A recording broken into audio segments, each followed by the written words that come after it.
A'udzu billahi minasyaitonir rajim. Bismillahirrahmanirrahim. Innal abrara lafi na'im. 'Alal araiki yanzurun. Ta'rifu fi wujuhihim nadratan na'im. Yusqawna min rahiqin makhtum. Khitamuhu misk. Wa fi dzalika falyatanafasil mutanafisun. Wa mizajuhu min tasnim aynan yashrabu bihal muqarrabun. Innal abrara lafi naim. Sungguh orang-orang yang berbuat baik itu berada di sorga yang penuh dengan kenikmatan. Di sini Allah Subhanahu wa taala, kebiasaan dalam Al-Qur'an apabila menyebutkan para penghuni neraka, maka biasanya Allah juga akan menyebutkan para penghuni surga. Allah Subhanahu wa taala menjelaskan tentang sifat surga itu dengan kalimat lafi naim. Sungguh berada di dalam kenikmatan. Bagi antum yang belajar bahasa Arab, kalimat naim itu diambil dari wazan fa'il. Dan wazan fa'il itu menunjukkan ala daimumah namanya, sesuatu yang langgeng. Lain dengan wazan fa'lan, itu sesuatu yang tidak langgeng. Contoh umpamanya tawil. Tawil itu tinggi. Ya, tinggi terus, tidak mungkin pendek. Al-qasir, pendek, ya tidak mungkin tinggi pendek terus. Tapi kalau seandainya menggunakan fa'lan seperti jau'an, lapar, ya kalau lapar makan kenyang, kan gitu. Jadi ada waktu terbatas. Atau kaslan, malas gitu ya. Ketika datang semangat, hilang pula malasnya. Artinya kalau wazan fa'lan itu sesuatu yang tidak tetap. Berbeda dengan wazan fa'il, sesuatu yang tetap. Lah ketika Allah Subhanahu wa taala mensifatkan sorga dengan kalimat lafi naim, sungguh orang-orang yang berbuat baik itu berada di atas kenikmatan.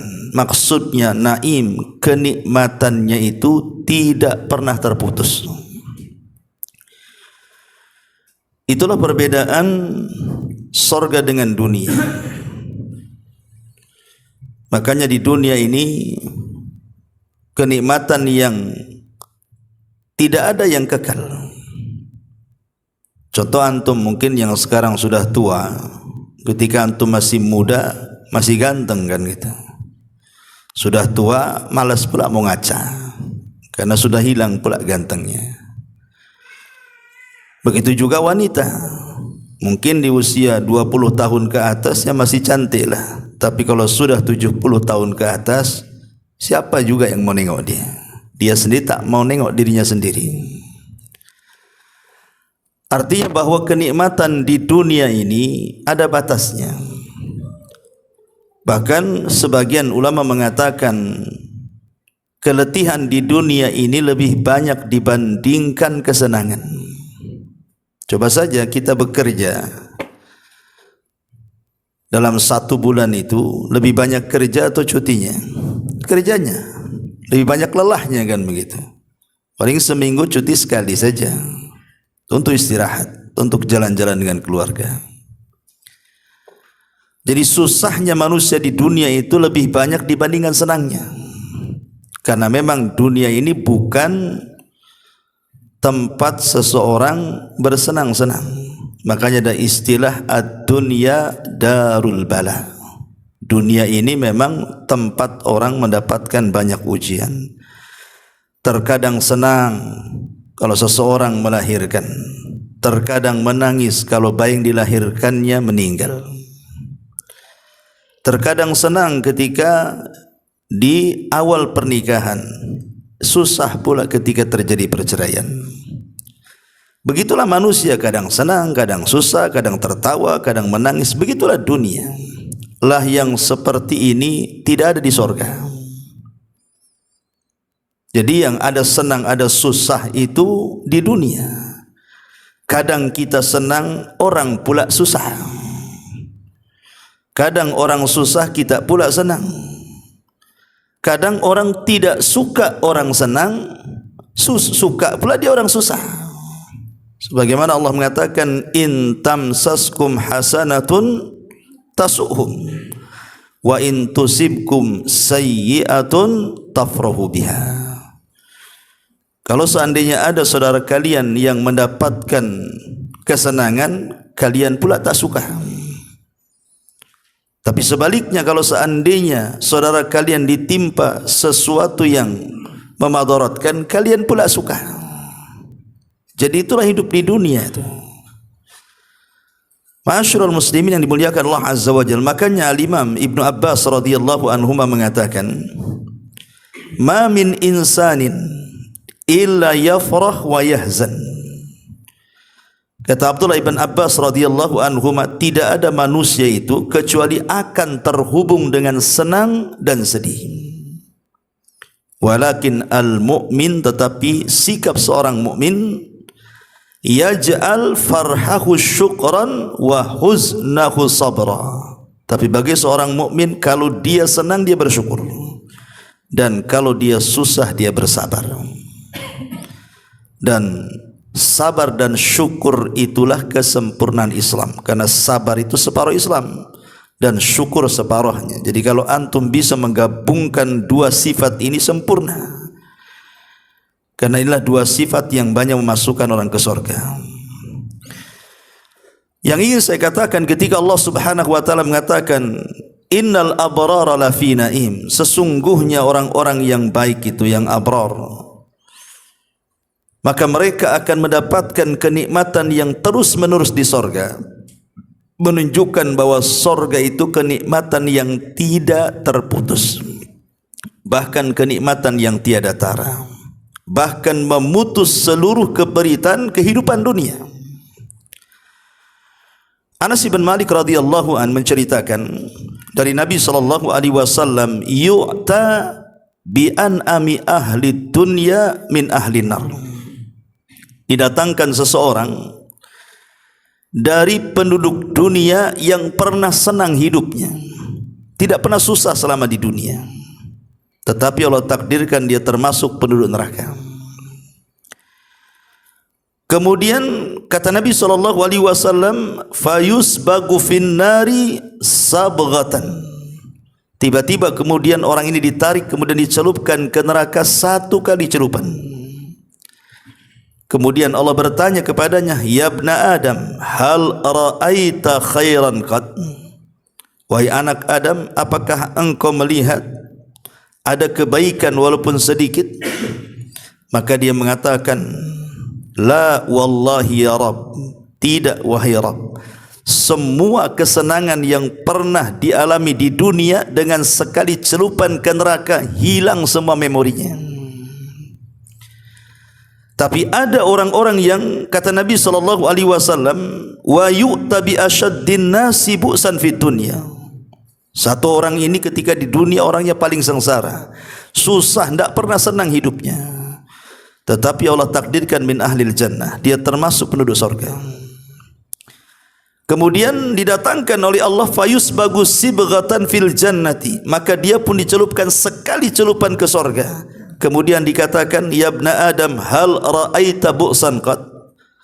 Wahai anak Adam, masihkah kau rasakan keperitan yang pernah kau lalui di dunia, wahai anak Adam, setelah ku celupkan satu kali di sorga? Apa kata dia? La wallahi ya Rabb, tidak wahai Rabb. Subhanallah, satu kali celupan di sorga menghilangkan memori kesulitan di dunia. Padahal ikhwan, kalau antum pernah susah kemudian senang, kan masih kepikir susahnya kan. Antum dulu susah nih, Tiba-tiba setelah sukses antum jadi kaya, antum masih ingat ketika susahnya, bahkan bisa pula bercerita. Tetapi orang yang dimasukkan ke dalam sorga itu menghilangkan memori semuanya. Apakah kau pernah susah? Enggak ingat dia. Itu sekali celupan loh di sorga. Macam mana kalau dimasukkan ke dalam sorga dan tidak pernah dikeluarkan dari sorga? Macam mana tuh kenikmatannya? Ma'asyiral muslimin wal muslimat rahimani wa rahimakumullah. Dalil yang menunjukkan bahawa kenikmatan sorga itu sesuatu yang kekal. Disebutkan dalam sebuah hadis yang dikeluarkan oleh Imam Muslim dari sahabat Abi Hurairah radhiyallahu an. Ketika Nabi SAW bercerita tentang sukul jannah, tentang pasar sorga.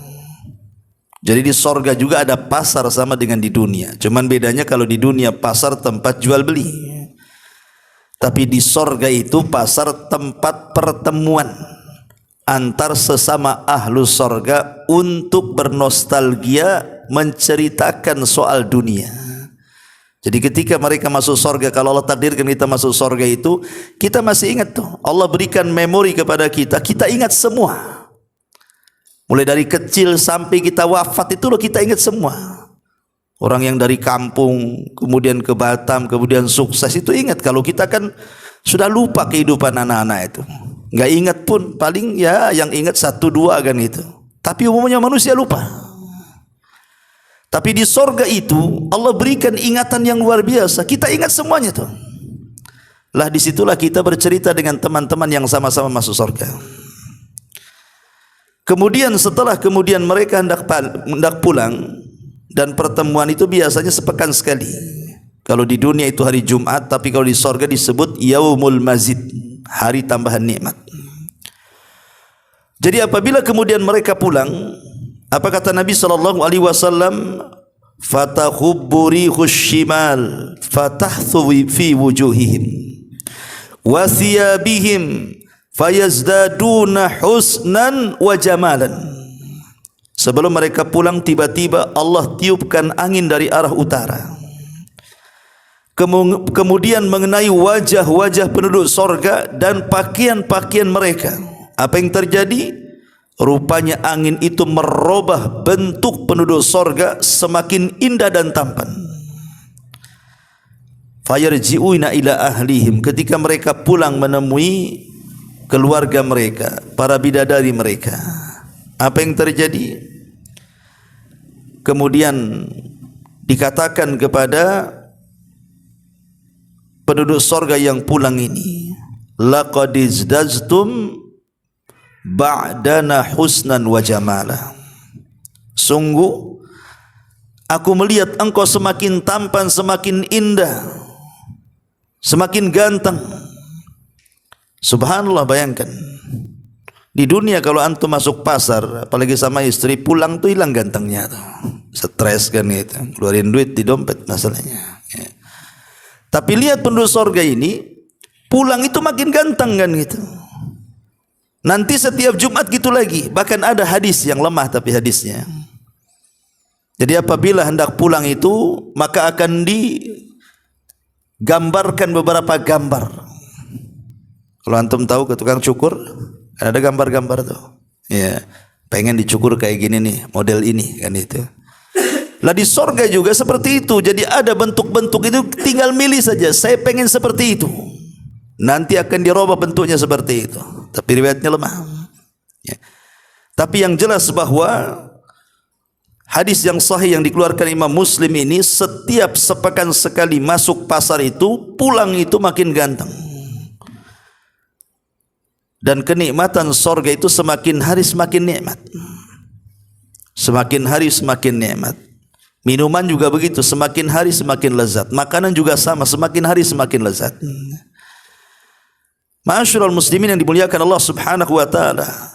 Maka ini juga dalil bahwa kenikmatan sorga itu kekal.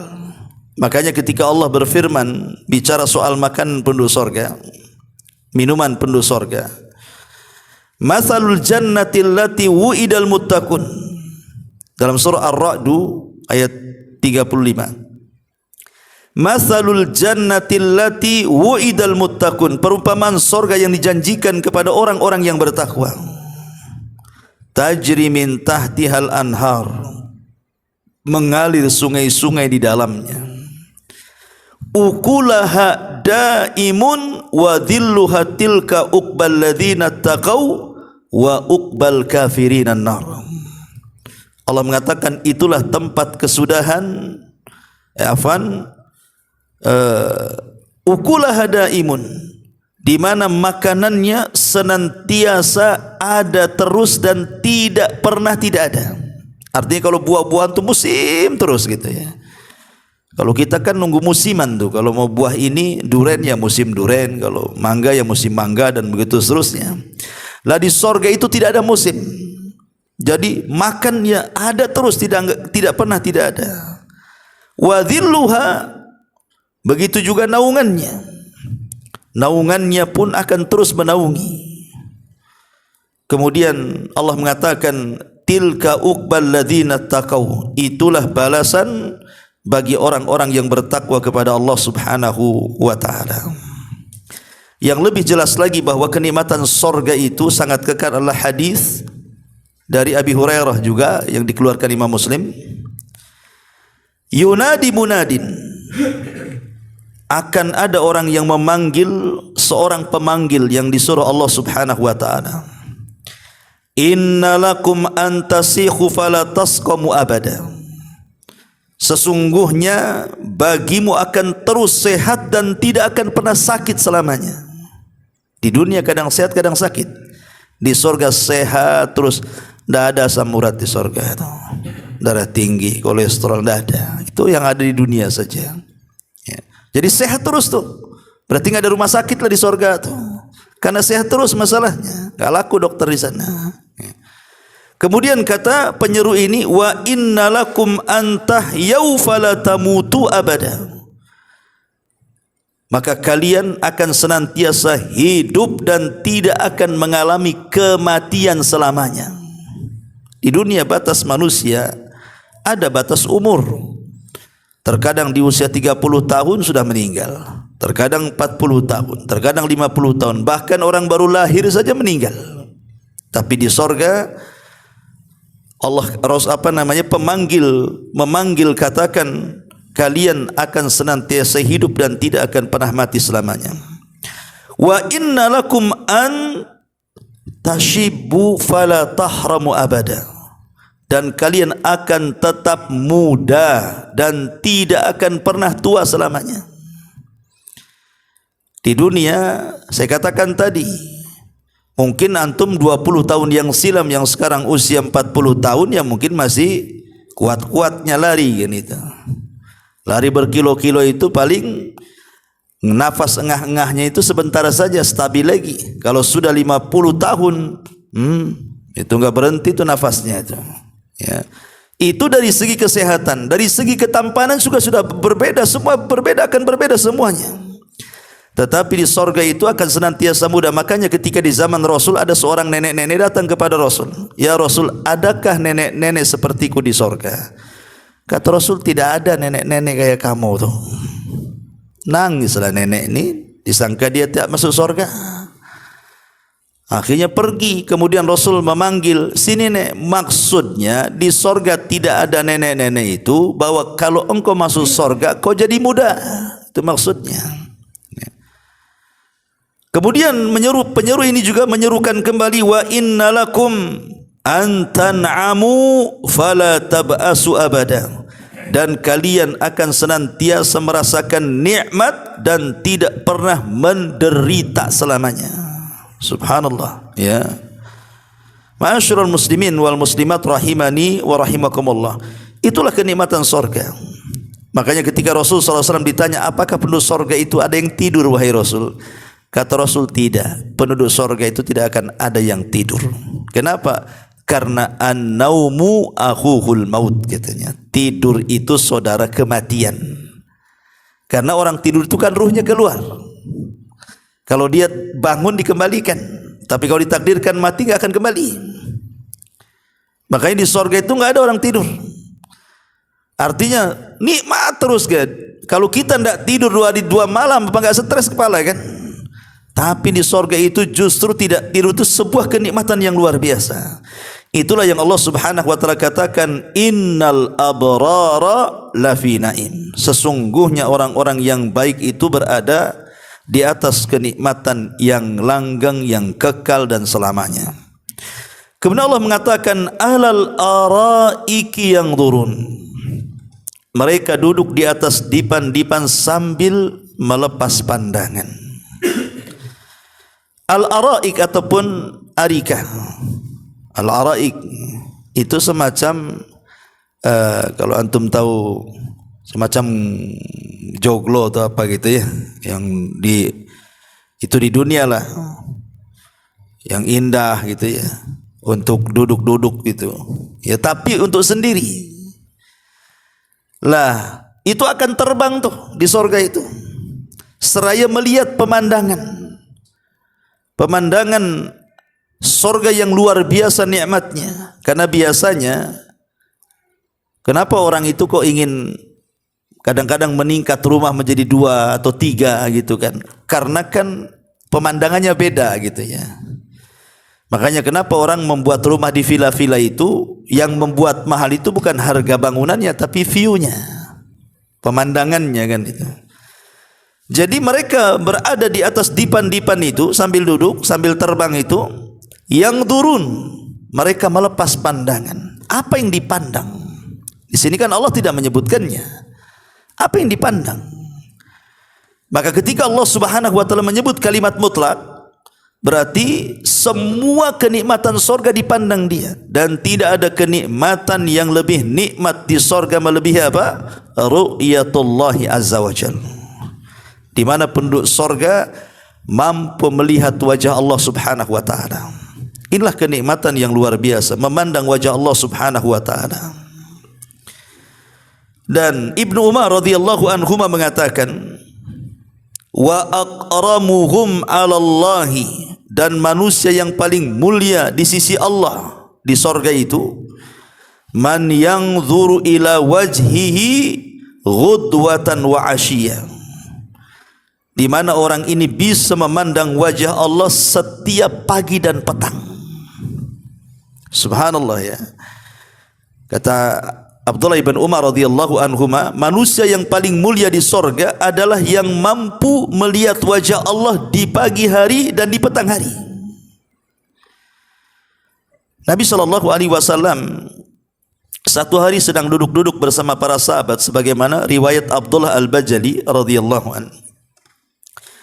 Lah kebetulan malam yang duduk-duduk Rasul bersama sahabat itu bertepatan dengan tanggal 15 atau tanggal 14 ya, lagi purnama gitu ya.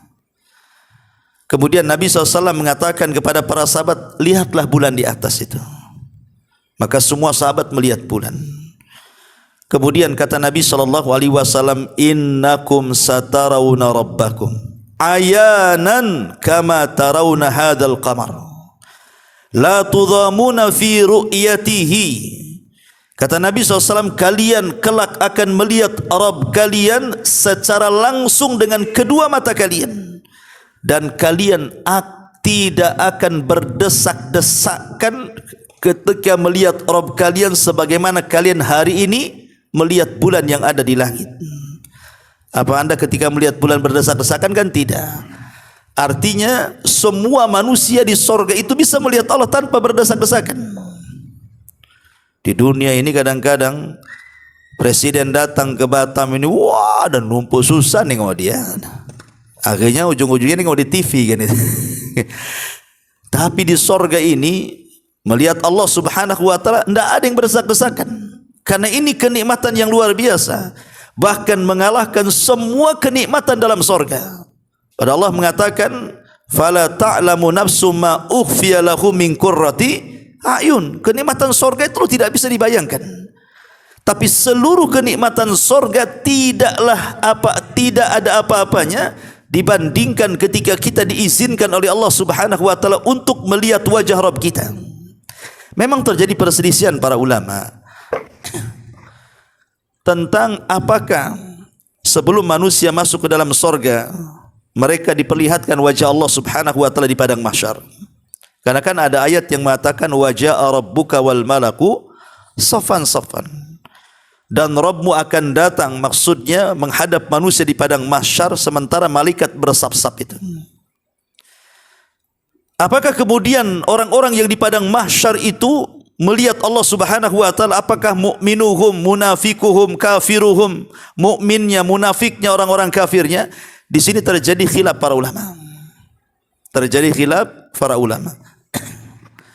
Pendapat yang pertama disebutkan, pendapat yang pertama bahwa yang melihat itu hanya orang-orang yang beriman saja. Adapun orang-orang munafik, orang-orang kafir, semua terhalang. Berdasarkan firman Allah Azza wa Jal, kalla innahum ar-rabbihim yawma idzin lamahjubun. Sekali-kali tidak, sesungguhnya mereka terhadap Rabb mereka, mereka terhalang dari melihat. Jadi maksudnya yang melihat hanya orang yang beriman saja. Di mana orang-orang kafir dan munafik tertutup hijabnya sehingga mereka tidak melihat Allah subhanahu wa ta'ala. Karena melihat Allah itu sebuah nikmat masalahnya. Dan orang kafir tidak akan diberikan nikmat. Begitu juga orang munafik. Ya. Pendapat yang kedua mengatakan bahwa baik orang-orang yang beriman ataupun orang-orang munafik, mereka bisa melihat Allah, tapi orang kafir tidak.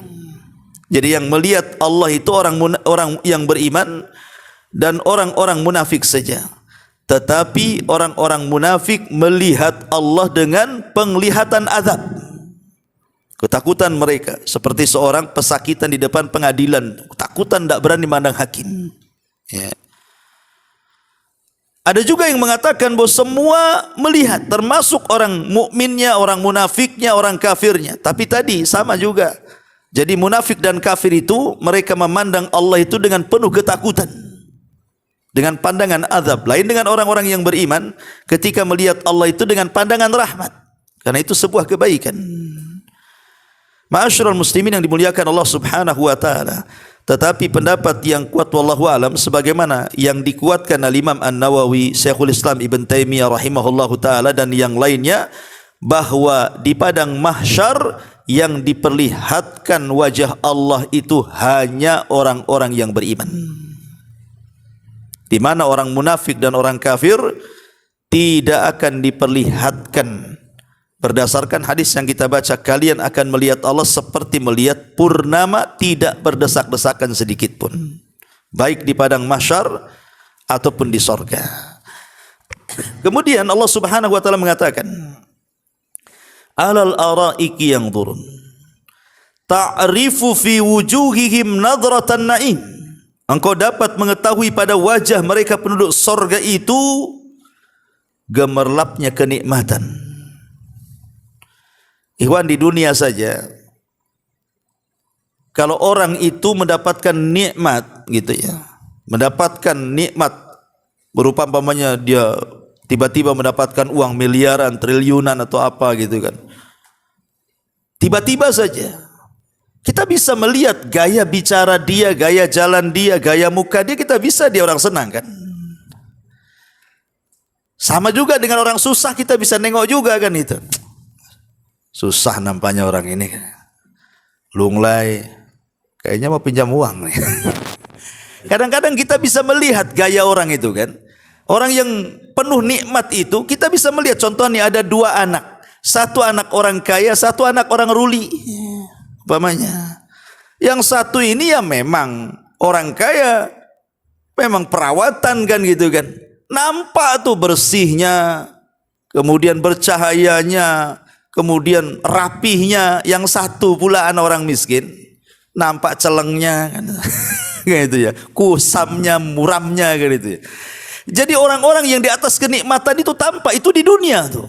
Macam mana pula di surga yang tidak pernah disentuh sama sekali dengan kesusahan, di mana nikmat semuanya. Makanya kemudian Allah mengatakan ta'rifu fi wujuhihim, kau bisa mengenal dengan wajahnya. Lihat orang-orang kaya itu walaupun usianya sudah 50 tahun karena suntik silikon sana sini, nampak pula 20 tahun. Tapi lihat orang susah 20 tahun, nampak pula ada 70 tahun nenek-nenek kan. Banyak mikir, stres akhirnya. Hilang cantiknya. Padahal masih muda tuh. Makanya Allah katakan, ta'rifu fi wujuhim. Engkau bisa mengenali wajah mereka. Nadratan naim, penuh dengan gemerlapnya kenikmatan dari Allah subhanahu wa ta'ala. Kemudian Allah mengatakan, yusqauna min rahikim makhtum. Mereka akan diberikan minuman rahik. Rahik itu artinya khamar. Rasul mengatakan siapa yang mabuk di dunia tidak akan mabuk di akhirat katanya. Man syaribal khamra fid dunya lam yashrabhu fil akhirah. Siapa yang minum khamar di dunia dia tidak akan minum khamar di akhirat. Hadis ini menjadi khilaf ulama. Bagaimana kalau dia sudah bertobat? Bukankah di surga semua halal? Kenapa diharamkan?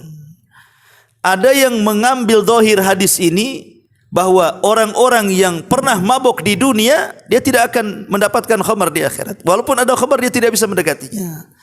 Tapi pendapat yang kuat wallahu alam sebagaimana pendapat Syekh Al-Utsaimin rahimahullahu taala kalau tidak salah, beliau mengatakan kalau orang sudah bertobat dari minum khamar maka dia tetap akan minum khamar. Jadi hadis itu maksudnya kepada orang yang tidak bertobat. Ya. Wallahu alam. Kemudian Allah katakan makhtum. Makhtum ini ada dua pengertian. Makhtum itu artinya disegel. Jadi belum pernah dilihat siapapun, belum pernah dipegang siapapun, belum pernah dicicipi siapapun, betul-betul makhtum tersegel. Dia hanya diberikan kepada orang khusus saja yang berhak meminumnya. Ini mana yang pertama? Itu mana makhtum. Ada juga makhtum itu artinya makhtumun khitamuhu miskun. Jadi dia nyambung dia. Makhtumun khitamuhu misk. Artinya masih diberi lak dan laknya terbuat dari kesturi untuk mendapatkan yang demikian itu. Wa fi dzalika falyatanafasil mutanafisun. Artinya khamar ini kalau kita minum kopi itu. Biasanya kan di bawahnya ada ampasnya tuh. Lah itu disebut khitamuhu mis, khitam tuh. Itu ampasnya itu dari misik tuh. Jadi kita minum khamar lah ampasnya itu misik gitu. Itu juga makna yang kedua yang disebutkan ulama tafsir. Kemudian Allah mengatakan wa fi dzalika falyatanafasil mutanafisun. Untuk mendapatkan itu semua kenikmatan yang tadi disebutkan itu, caranya apa? Falyatanafasil mutanafisun. Hendaklah manusia itu berlomba-lomba dalam kebaikan. Tanafus, ada 3 lafaz dalam bahasa Arab itu. Pertama hasad, yang kedua ghibtah, dan yang ketiga at-tanafus namanya. Ada hasad, ada ghibtah, ada tanafus. Apa maknanya? Kalau hasad ma'ruf ya. Hasad itu artinya seseorang tidak punya, ingin punya seperti orang tapi tidak bisa, akhirnya hasad. Kita tidak punya mobil, tetangga punya mobil. Kemudian kita pengen seperti tetangga kita. Atau minimalnya tetangga itu sama dengan kita, jangan punya mobil juga. Karena orang hasad itu berangan-angan supaya kenikmatan orang lain hancur, walaupun tidak berpindah kepada dia atau berpindah kepada dirinya. Itu disebut hasad namanya. Ya. Kemudian yang kedua namanya ghibtah. Ghibtah itu artinya hub, kecintaan kepada harta orang tapi tidak mendoakan kehancuran. Dia hanya ingin seperti dia gitu saja. Pamannya ada tetangga ini mungkin haji, dia pengen seperti dia. Ya Allah, kalau saya punya harta saya pengen juga kayak dia. Itu disebut ghibtah namanya. Ya. Loh, kalau tanafus beda lagi. Tanafus itu kalau tetangga punya mobil, cemana saya harus punya mobil, saya harus kerja nih. Itu namanya tanafus tuh. Kalau dia punya mobil, saya harus punya mobil. Tapi tanpa mendoakan kehancuran mobil orang kan gitu. Ya. Pamannya ada kawan hafal Quran, saya harus hafal Quran. Gimana caranya nih? Itu namanya tanafus. Ya. Tapi kalau hasad, ada saudara kita hafal Quran, hasad dia. Ya didoakan pula mudah-mudahan hilang semua hafalannya. Kalau bisa sama dia tuh sama itu. Kan gitu ya. Kalau ghibtah tidak. Ghibtah ini kecintaan kepada saudaranya dan mengatakan, coba aku kayak dia bisa hafal Quran, aku pun pengenlah sama seperti dia. Itu namanya ghibtah tuh. Ya. Lah orang tanafus itu artinya berlomba-lomba. Makanya Allah mengatakan fabidzalika falyatanafasil mutanafisun. Maka untuk mendapatkan itu semua hendaklah kita berlomba-lomba. Kalau orang hafal Quran, bagaimana saya bisa hafal Quran? Kalau orang sholat 5 waktu ke masjid, bagaimana saya pun harus seperti dia sholat 5 waktu ke masjid? Kalau dia memang sering berzikir, bagaimana saya menjadi orang yang berzikir seperti dia? Itu namanya tanafus. Dan kita kenal di zaman para sahabat yang tanafus itu adalah Umar bin Khattab. Dia selalu berlomba-lomba ingin mengejar seperti Abu Bakar, bahkan lebih di atas Abu Bakar, tapi tidak pernah bisa. Sampai satu waktu di perang Tabuk, Umar mengatakan, oke, yang lain aku tidak bisa seperti Abu Bakar, tapi di perang Tabuk aku akan bisa melampaui Abu Bakar, katanya. Datang kepada Rasul. Rasul, nih aku punya separuh harta, ambil semuanya. Kemudian Rasul mengatakan, ya Umar, kau tinggalkan keluargamu, dengan apa kau berinfak banyak hartamu ini? Kata Umar, kan masih separuh, katanya. Ini separuhnya untukmu. Tiba-tiba keesokan harinya Abu Bakar bukan separuh, seluruh hartanya diinfakkan lagi kan. Kata Rasul, ya Abu Bakar, kau infakkan hartamu semuanya ini, kau tinggalkan keluargamu, makan apa? Kata Abu Bakar dengan tawakalnya dia mengatakan, aku serahkan kepada Allah dan Rasulnya, katanya. Ketika Umar melihat Abu Bakar menyerahkan semua hartanya sementara dia separuh harta, dia mengatakan, sejak hari ini dan selamanya aku tidak bisa melampaui Abu Bakar, katanya. Itu namanya tanafus namanya. Berlomba-lomba kan. Nah, ini boleh. Yang enggak boleh itu hasad. Kalau hasad ya tak boleh kan gitu. Ghibtah boleh, ghibtah justru bagus.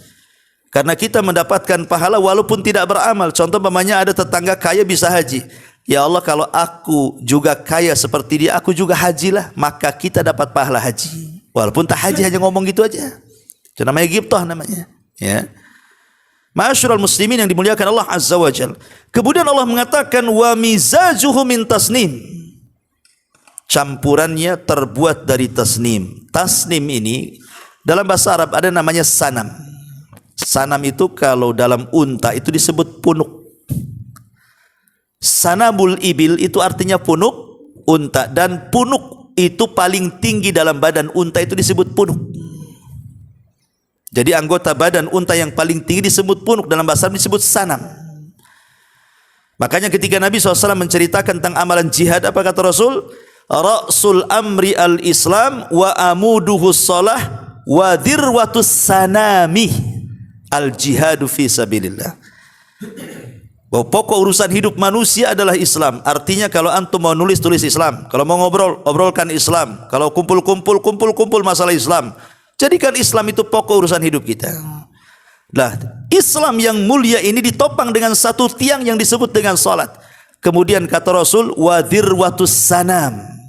Tetapi puncak daripada Islam adalah jihad. Berarti sanam itu adalah puncak.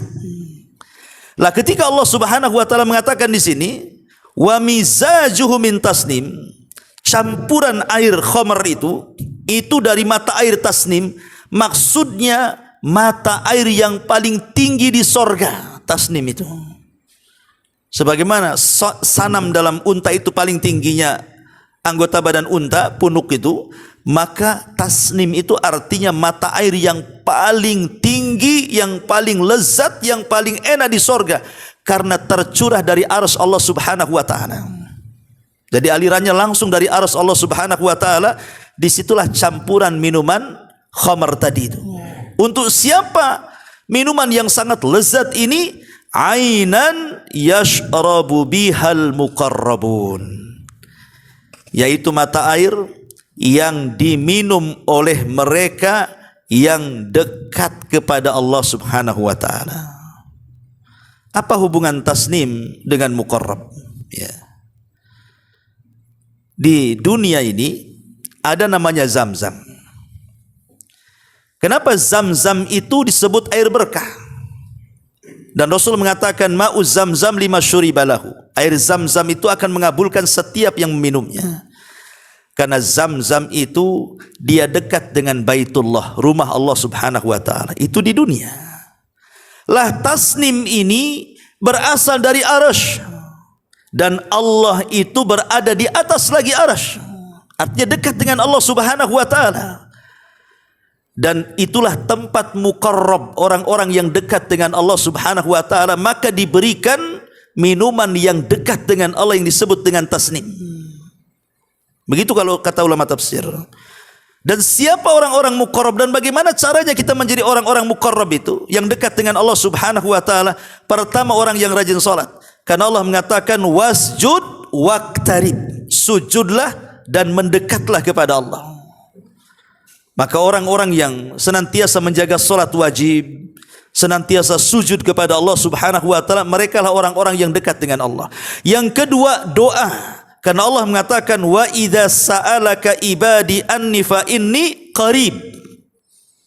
Apabila hambaku bertanya soal aku, katakan aku dekat. Dekat dengan hambaku. Ujibu da'watad da'i dada'an. Aku dekat dan akan mengabulkan setiap orang yang berdoa kepadaku. Maka orang yang suka berdoa itu adalah orang-orang yang telah mendekatkan dirinya kepada Allah Subhanahu wa taala. Kemudian apalagi? Orang-orang yang senantiasa menjaga amalan sunnah.